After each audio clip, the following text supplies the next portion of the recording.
Hey, what is up guys, this is Cobb, and welcome to a Clash of Titans, man. We've got Steel Sin versus Armadillo. Armadillo on the red, opening up with the Mass Stangs Crawler Chaff combo with the good old triple marksman as well. Looking pretty tight, and we've got a Steel Ball opener coming out from Steel Sin, as it were, playing some marksman specialists, as you can well see.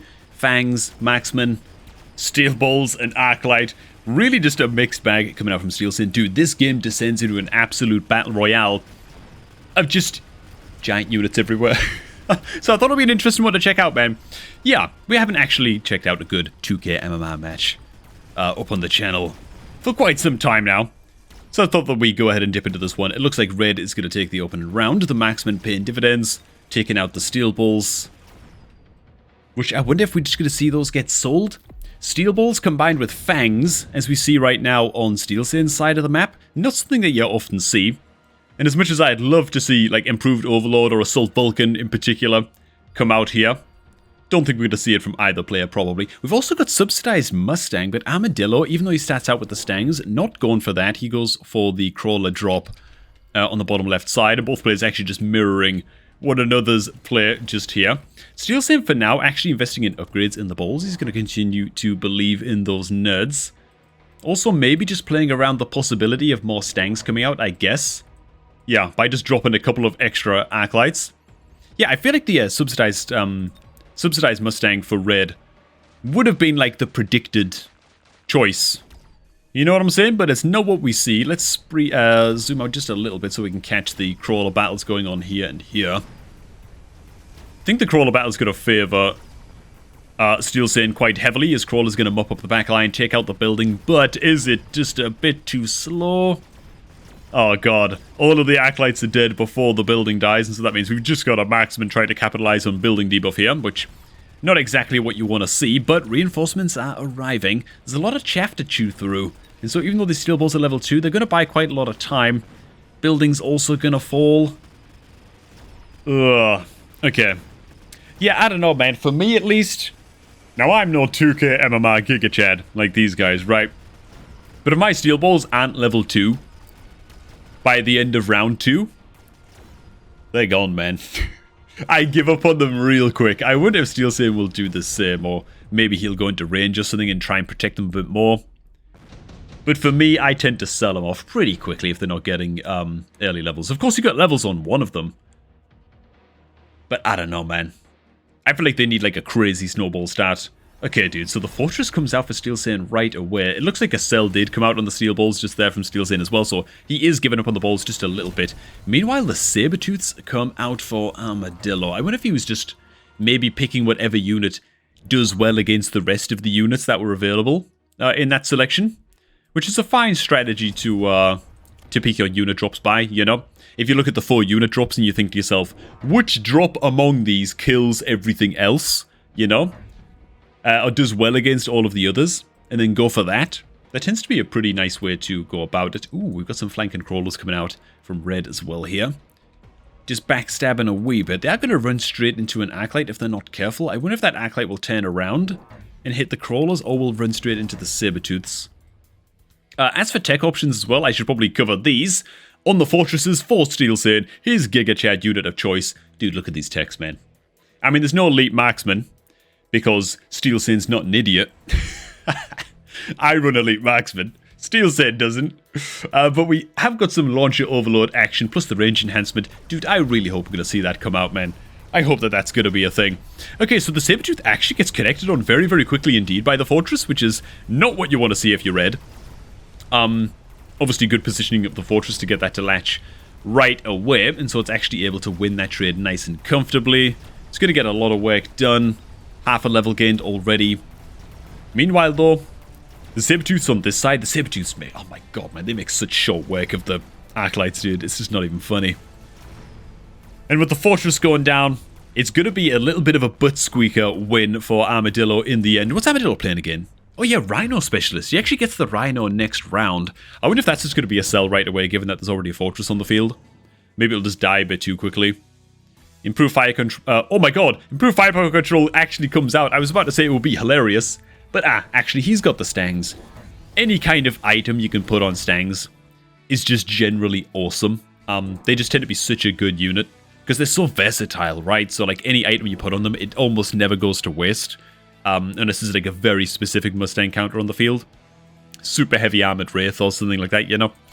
The Fortress gets the Nano Repair Kit, which I think might make the Fortress impervious this round. Unless it's like the Marksman and the upgraded Stangs and the Sabertooth all hitting the Fortress at once, they might be able to get the job done. A lot of nerds are now connecting with it. Sabertooth and the Marksman. Let's see if they can start to make a dent. They are actually getting it tickled down just a little bit, at least until the Sabertooth dies, and so it might start to recover just now, maybe a little bit. The Marksman doing a hell of a job over here. Wow, the Marksman is actually doing a pretty solid amount of damage, but as these Stangs begin to die, can this Fortress actually live? Oh my god. It takes out the Marksman, but only with the last possible shot of the round. And okay, man, we are seeing levels stack up as well on the Marksman too. I just wonder how big of a key player the Marksman might become in this game. Oh my god, there's one unit left on either side. This sucks a little bit. So wow, dude. Armadillo runs Assault Mode on his Marksman. Then Elite Marksman, Aerial Special, no Electromag shots. Okay, man, I'm liking these loadouts, dude. I'm liking these loadouts quite a bit. Surely we won't actually see Assault Mode Marksman come out though, right? There's just too many heavy hitters on the side of Steel Sen, I think, with this many fortresses down. They'll probably just get mulched. Electromag comes out for Steel Sen. He just dropped that right away, and damn, he is blast uploading the Marksman and the Arclight units over here. Okay. Oh no, not the Marksman, just the Arclight units, actually. And just more Arkies coming down, dude. That's big faith in the Arclights, and to be fair, the amount of Stangs is starting to pile up just a little bit. Maybe he's a bit concerned about that. Oh wow, Steel Sen does believe in the Elite Marksman Arclights as well then. So kind of like some soft carry. In fact, this is like the same carry Arclight loadout that I use in my games, man. So that's kind of reassuring to see. Meanwhile, Armadillo is going to plop down his first melting point. Which, oh my god, I mean, is he a little bit behind with this already? We also see the cell on the Rhino come out and another Rhino get dropped down on the flank over here, which is going to cause some problems for the Arclight on this side. Then again, there's going to be a lot of chaff pulled over this way. We'll see if that Rhino gets anything done. We'll see a super zoomed out, but... Okay, man, the melting point drop. Typically speaking, I'd feel like this is maybe one turn too late to trust in the melting point to get this done. Right? Let's see if it is the case. It is going to get to at least start beaming down the barrier right away, which is good stuff. We also got a flanking Arclight going on over here as well from Steel Sen, by the way. Mostly keeping an eye on this Rhino down here, and yeah, it is going to get too choked up by chaff to really get anything done.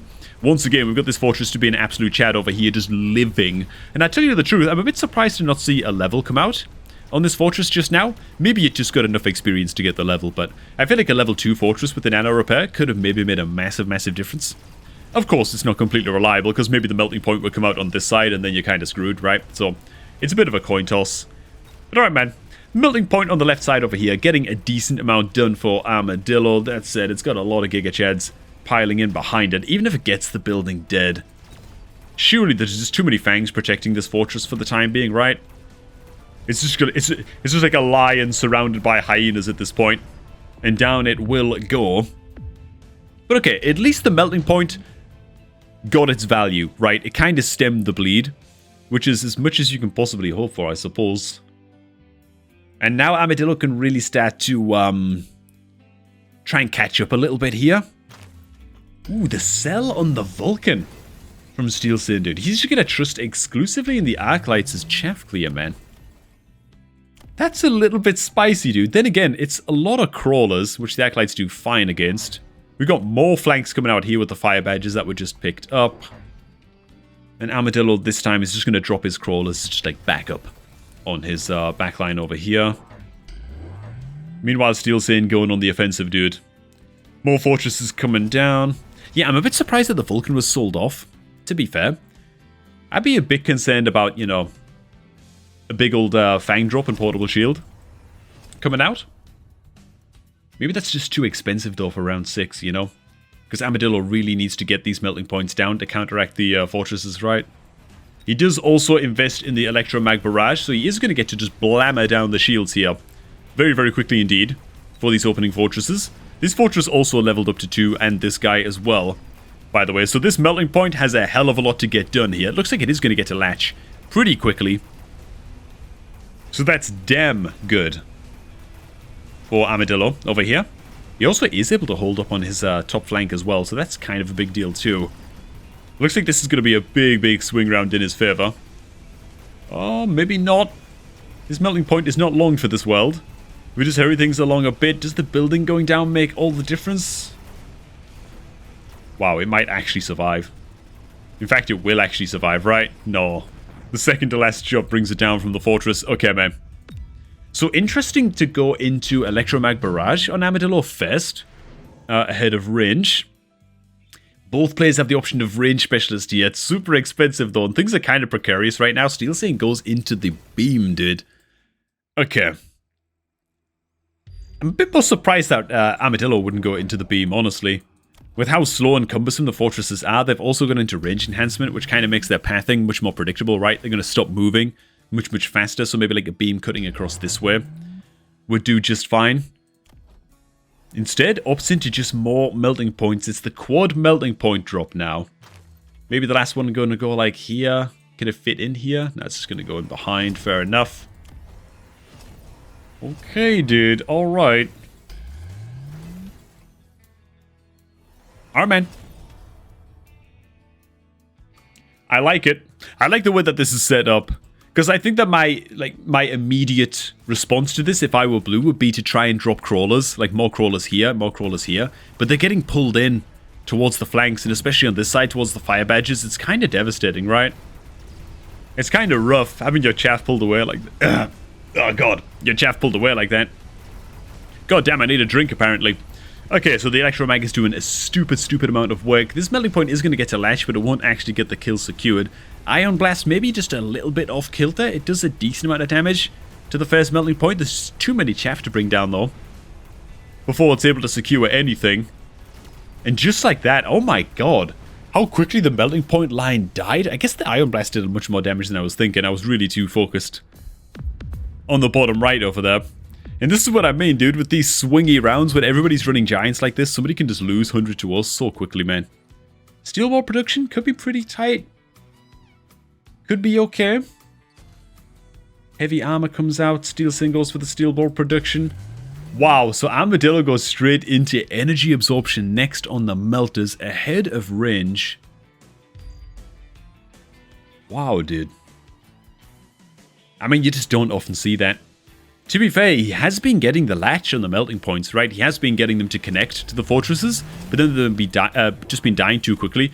And then Steel Saint comes out with the goddamn launcher overload. Range upgrade on the building. Oh my god, dude. Okay, so the firepower on these fortresses now is just disgraceful. It's disgusting, it's nuts, it's unbelievable. Oi, oi, oi, oi, oi. Okay. I do wonder if Armadillo here is thinking about shields on the fangs. Yeah, I swear I was about to say that. Just because he has like slowly and steadily built up a few pockets of fang units here and there now. And Acolytes do not excel, particularly, at killing off shielded fangs. Which that's why I was a bit surprised that when Steel Saint sold off the Vulcan a little bit earlier on. Because there were already a few packs of fangs on the field at that time as well.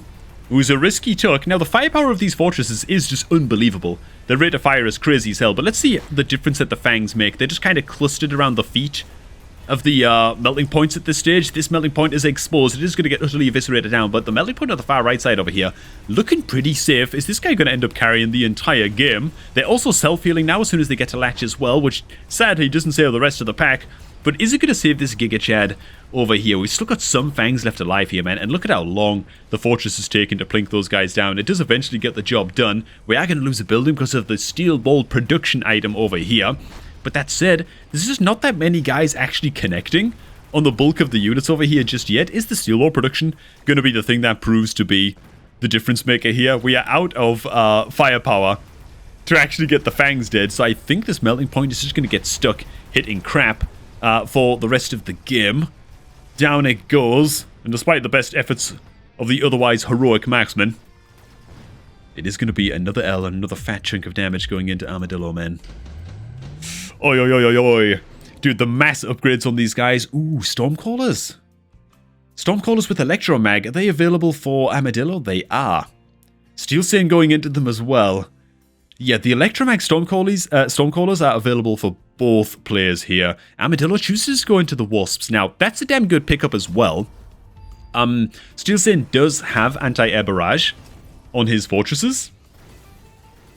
And so he's gonna... I mean, he's not gonna predict that, surely. If he just pushes the button on anti-air barrage now on the fortresses, I would be extremely, extremely impressed at the read on that, because it is a big weakness in his army right now, the ability to kill off flying units. He also does not have anti-air on his Arclights, so it's a pretty good read from Armadillo, I think, to go for the Wasps here. That's fine. Also, Steel Saint goes into fire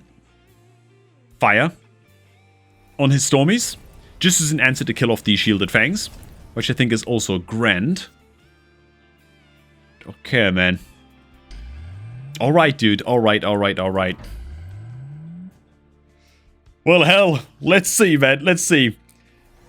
It would be really, really cool to be able to replay this round and see how this one goes. Oh my god, look at the oil coming down as well, dude. And you know what, man? Armadillo knows. He knows that fire is a big, big threat here. He's going to slam down all kinds of shields as well. Oh, man. Alright, dude. Alright, man. Yeah, I would love to see this round replayed, maybe with Armadillo going like Electromag Stormcallers himself, and if they'd actually get to make any meaningful connections. But let's see, dude. The fire is going to get in the ground in various pockets all over the place, and man, unlike last round, this poor melting point over here on the right side is not going to be anywhere near as safe this round as it was in the last round. So let's see just what kind of difference the fire gets to make here, man. Really important. Nice, that's a big latch on this melting point. The melting points have to latch and start just draining life as quickly as possible. This melting point here has to make the latch. He has done it, and so he's going to start to heal just an absolute crap load. This guy, it's going to be real close. He gets to heal a good bunch from that fortress, but dude, it's just the firepower from the Stormcallers now going to be too much, man. This is a level 3 melting point over here. It does have heavy armor as well, but dude, it is all so slow. The Wasps are now going to have a hell of a lot to do. The Wasps on the left side are actually stuck attacking a Giga Chad fortress, as just a small pack of pathetic and weaselly fangs are going to poke them down. That is the most depressing thing you could see right now, dude, when you're the Wasp player. But okay, I just don't know that there's enough Wasps left to actually get this done, man. Because I think these Wasps are also going to get stuck just attacking crap, right? I think they're just going to get stuck, man, and these fangs are actually going to... Oh, God. These fangs are actually just going to kill all of these Giga Chad Wasps. Sad, man, sad. But it did stop the bleed a little bit. Armadillo is down, but he's not out at this stage, I don't think.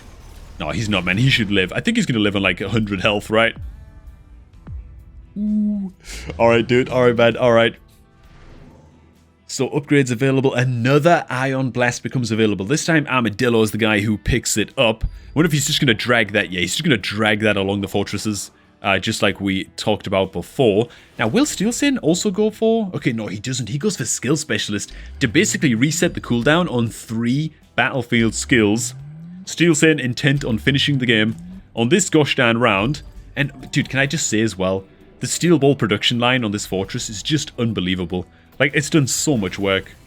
It's done so much work, because this fortress has been safe. It's survived till the end of, like, every round. And so I swear, it's producing, like, 12, 14, 16 steel balls every round, you know? It's kind of ridiculous. Okay, so the Crawler drop is going to come out behind Steel Saint on this round. Likewise, exactly same deal coming out from Steel Saint on the backline of Armadillo. Okay, the range also does come out on the melting points as well, and an additional melting point came down. I think it was this guy right here. Maybe that's what Armadillo is trying to address, man. Maybe he's just going to try and get this guy dead much, much sooner now by just burning down the shield way faster. It's going to be a huge electromag detonation over on this side to potentially just eviscerate the shields over here. Nice and quick. Ooh, we also have electromag come out on the arc lights. I really, really like that for Steel Saint too. One shot on any of these melting points now is a disaster. Yeah, that's a big, big, big pickup. Okay, man, here we go, dudes. Ion Blast comes out on both sides. Oh, it's gonna get to kill off... I mean, it's mostly about killing off the Stormcallers over here, I swear. with this Iron Blast. They're just going to be able to get that done at the least. Chaff really suffering on both sides now. Poor Chaff, man. Who's out there to stand up for the Chaff, man? Nobody's got their back, you know? Oh, the electromag shots are starting to come out from the Acolytes over here. But you know what, man? This side is still proven to be extremely, extremely resilient. Likewise, all the Acolytes are just dead, actually. Range upgrade was purchased from Steel Sane, but it looks like most of the Acolytes just didn't get to connect with that electromag action. Perhaps just getting electromag themselves before they could even get to connect. And dude, it's going to be a staggering win for Armadillo. Not quite enough to get the kill. Oh my god, dude. Okay. Overlords, War Factory. I mean, War Factory, probably not. It's too much electromag on the field. Overlords fought on a mission? Maybe? Some fought on a mission action on the Overlords? That could work. Phoenixes, there's a hell of a lot of giant units. I mean, Phoenix, good sniper, just give him range. That's fine value as well. Surely it's between the Overlords and the Phoenixes, right, for both players. Unless somebody wants to pick up the Wraith and sell it. Is of course the other play.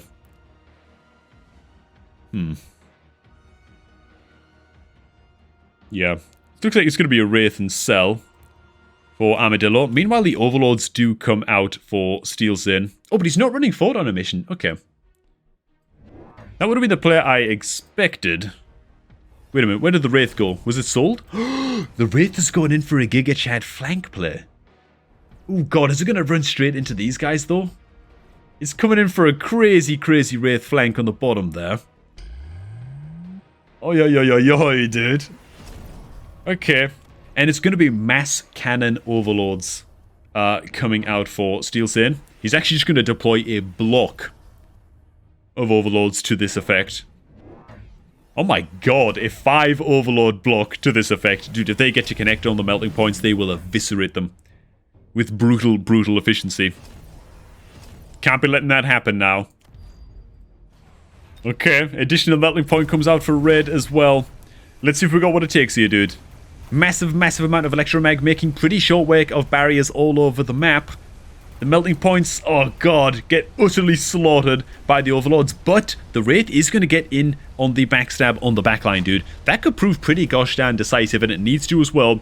Because Steel Sane, he ain't playing on this left flank, man. Just bullying the hell out of the Wasps. In fact, these Overlords are going to get to live. They kill all of the anti-air units on that left side, and so they are going to have that challenge to overcome, even if this right side goes very, very well for Armadillo indeed. Overlords do get the building down as well. We've still got the steel ball production line coming out too. Tell you what, Armadillo's still got a hell of a lot to do here, man. It was a good opener from him. He got the initiative. That's all well and grand. But, oi, dude.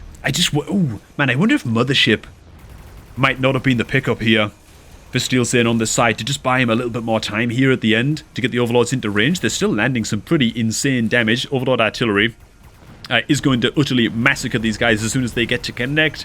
Dude, this is so close. What the hell is this? The building goes down. The Wraith is still alive. It's going to tank up a good amount of damage, by the way. That building debuff is about to expire. Overlord gets the latch. Dude, the Overlord's... Sorry, the Overlord. The melting point is actually going to get it done. It gets the latches required. Gets the goddamn dam off. And with just one Overlord left. Dude, what a final round, man. Holy crap. Hey, Armadillo, dude. Thanks so much for submitting this one. Oh my god. Seldom do you see 2K MMR matches go that down to the wire. Right at the very end, dude. Oh man. It was also a fresh spin on like a pretty common tactic, right? Someone just blasts the hell out of a crazy amount of shielded fortresses. The other player basically has to respond with melting points. But I feel like the tech pickups in this game made it so unique, you know? Just the crazy firepower of the fortresses. The crazy goddamn... What? Quintuple? What's it called if it's 5? God damn it, man. It's quintuple for 4. It's sextuple for 6. What is it for 5? Screw it, man. The pentagonal drop of Overlords, man. Oh, God. Okay, man. They quadrilateralized pentagonally. You know what I'm saying? Okay, man. Yeah. Just awesome game all around. Thanks for watching, guys. I'm going to stop rambling. If you have any insane, awesome replays that you want to submit and have reviewed on this channel, make sure to drop them in the official Mechabellum Discord, in the Share Your Replay channel, and I'm going to do my best to get to them. Oh, man. What a sweet game. Enjoy the rest of your night, and I'm going to catch all of you guys just a tad bit later, man.